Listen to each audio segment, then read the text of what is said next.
Alhamdulillah nahmaduhu wa nasta'inuhu wa nastaghfiruh wa na'udzu billahi min shururi anfusina wa min sayyiati a'malina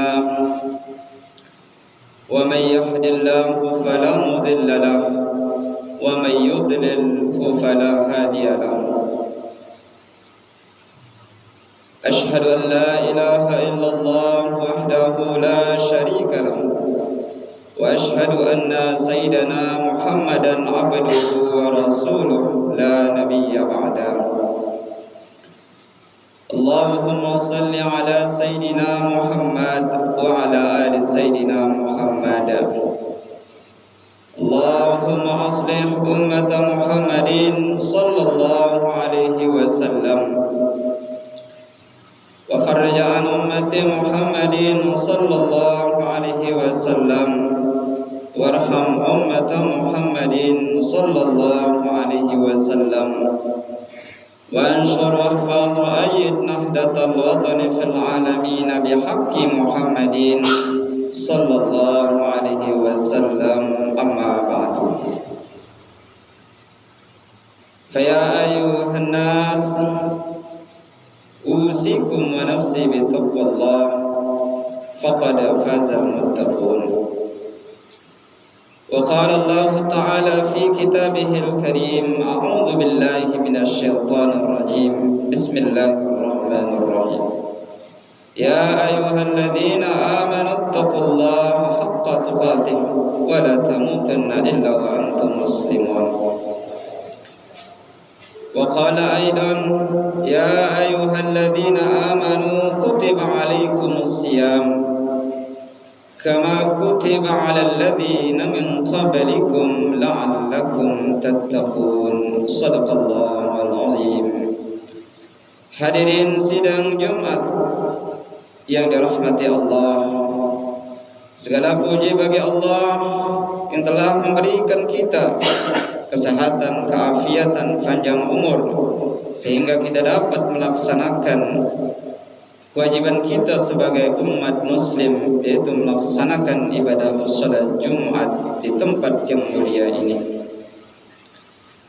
Kemudian selawat serta salam tak lupa juga kita haturkan kepada junjungan alam Nabi besar Muhammad sallallahu alaihi wasallam.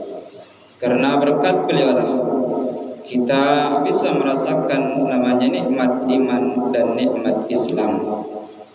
Hari kita berselawat kepada beliau, semoga kelak di yaumil akhirah kita mendapatkan syafaatnya. Amin. Allahumma salli ala sayyidina Muhammad wa ala ali sayyidina Muhammad.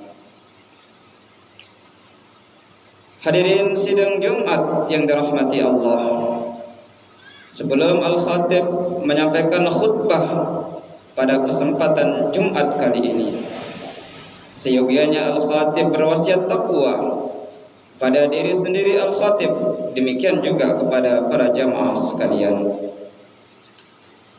Ittaqullaha haqqa tuqatih wa la tamutunna illa wa antum muslimun. Hendaklah kita bertakwa kepada Allah Subhanahu wa taala. Takwa dalam arti menjalankan segala perintahnya dan menjauhi segala bentuk larangan-larangannya. Wala tamutunna illa wa antum muslimun. Jangan sekali-kali meninggal kecuali dalam keadaan muslim. Hadirin sidang Jumat yang dirahmati Allah, pada kesempatan Jumat kali ini khatib akan menyampaikan surah Al-Baqarah ayat 183, di mana surah ini sering kita dengarkan setiap datangnya bulan suci Ramadan. Apa bunyinya? A'udzu billahi minasyaitonir rajim. Bismillahirrahmanirrahim. Ya ayyuhalladzina amanu kutiba alaikumus syiyam kama kutiba 'alal ladzina min qablikum la'allakum tattaqun. Yang artinya, wahai orang-orang yang beriman, telah diwajibkan atas kalian berpuasa sebagaimana telah diwajibkan atas orang-orang sebelum kalian, agar kalian menjadi orang-orang yang bertakwa. Di dalam ayat ini Allah Subhanahu wa taala menjelaskan kita dengan singkat, padat dan jelas. Ini merupakan salah satu bukti daripada kemujizatan Al-Qur'an. Di dalam ayat ini setidaknya bisa kita ambil 3 poin penting sebagai pembelajaran kita di dalam kehidupan kita sehari-hari, dan sebagai pembelajaran kita di dalam kita melaksanakan ibadah puasa Ramadan. Di antaranya adalah yang pertama tentang keimanan, kemudian tentang kewajiban berpuasa, dan yang ketiga tentang bertakwa. Yang pertama tentang keimanan. Di dalam ayat ini Allah Subhanahu wa taala mengawali firman-Nya dengan kata ya ayyuhalladzina amanu, wahai orang-orang yang beriman. Jadi Allah Subhanahu wa taala menyerukan kita, hambanya, yaitu orang-orang yang beriman. Siapa itu orang-orang yang beriman? Kata Nabi, al-imanu ma'rifatun bil qalbi wa qawlun bil lisan wa amalun bil jawari. Kata Nabi sallallahu alaihi wasallam, orang-orang yang beriman itu adalah mengetahui dengan hatinya atau membenarkan dengan hatinya apa yang dibawa oleh baginda Rasulullah sallallahu alaihi wasallam berupa Al-Qur'an.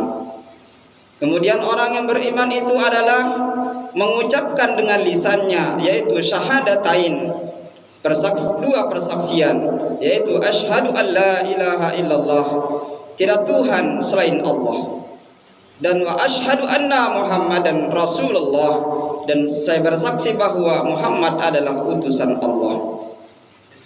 Kemudian orang yang beriman itu adalah amalun bil jawari, mengamalkan dengan seluruh anggota badannya.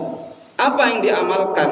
Itu konsekuensi daripada pembenaran di dalam hatinya, yaitu berupa Al-Quran. Kemudian konsekuensi ucapan dengan lisannya berupa syahadatain, asyhadu an la ilaha illallah wa asyhadu anna Muhammadar Rasulullah. Apa itu konsekuensinya? Itu kita menjalankan segala perintah Allah Subhanahu wa taala dan perintah Rasulullah sallallahu alaihi wasallam yang ada tertera di dalam Al-Quran dan hadis. Di antaranya adalah perintah salat, perintah zakat, perintah puasa, perintah haji, dan segala perintah-perintah yang lainnya itu kita laksanakan. Ini adalah konsekuensi kita beriman kepada Allah dan Rasul-Nya. Kemudian konsekuensi yang kedua adalah kita mencegah diri kita, anggota badan kita, dari segala hal yang dilarang oleh Allah dan Rasul-Nya. Di antara yang dilarang oleh Allah yaitu larangan berzina, larangan judi, larangan minuman khamar, larangan yang lainnya. Maka ini adalah konsekuensi kita membenarkan Al-Quran, kemudian konsekuensi kita mengucapkan syahadatain, yaitu dua persaksian tadi. Hadirin sidang Jumat yang dirahmati Allah Subhanahu wa taala. Kemudian poin yang kedua yaitu kewajiban berpuasa. Di dalam ayat ini Allah Subhanahu wa taala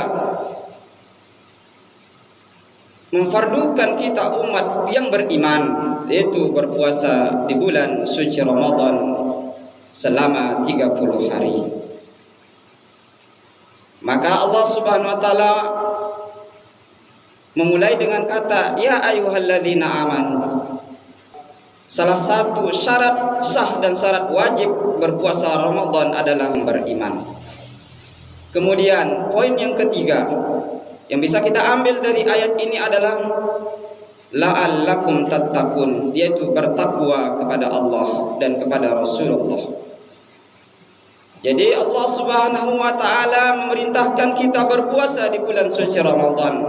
Itu hikmahnya adalah mendidik kita supaya kita menjadi orang-orang yang terbaik di sisinya, yaitu menjadi orang-orang yang bertakwa. Di mana Allah Subhanahu wa taala berfirman di dalam Al-Qur'an, "Tazawwadu fa inna khairaz zadi taqwa." Berbekallah kalian, sesungguhnya sebaik-baik bekal adalah bertakwa kepada Allah dan Rasul-Nya. Hadirin sidang Jumat yang dirahmati Allah Subhanahu wa taala. Jadi di dalam kita berpuasa, kita tidak hanya menahan lapar dan dahaga saja, akan tetapi kita harus menahan anggota badan kita dari hal-hal yang membatalkan pahala puasa kita, seperti bergibah, berfitnah, melihat dengan syahwat, dan yang lain-lain. Demikian juga di dalam kita berpuasa, bukan saja kita melaksanakan perintah puasa saja, akan tetapi kita melaksanakan perintah-perintah yang lainnya, yaitu perintah sholat, perintah zakat, perintah haji bagi orang yang mampu, dan juga perintah-perintah yang lainnya yang ada di dalam Al-Quran. Maka merugilah bagi kita berpuasa, akan tetapi mata, telinga, kaki, tangan kita tidak bisa cegah. Demikian juga rugilah bagi kita berpuasa, akan tetapi perintah-perintah yang lain kita abaikan, kita tinggalkan. Naudzubillah. Hadirin sidang Jumat yang berbahagia, demikian khutbah yang dapat Al-Khatib sampaikan, mudah-mudahan bermanfaat bagi kita semua. Amin amin ya rabbal alamin. Barakallahu li wa lakum fil Qur'anil azim wa nafa'ani wa iyyakum bima fihi minal ayati wa dzikril hakim wa taqabbala minni wa minkum tilawatahu innahu huwas samiul alim.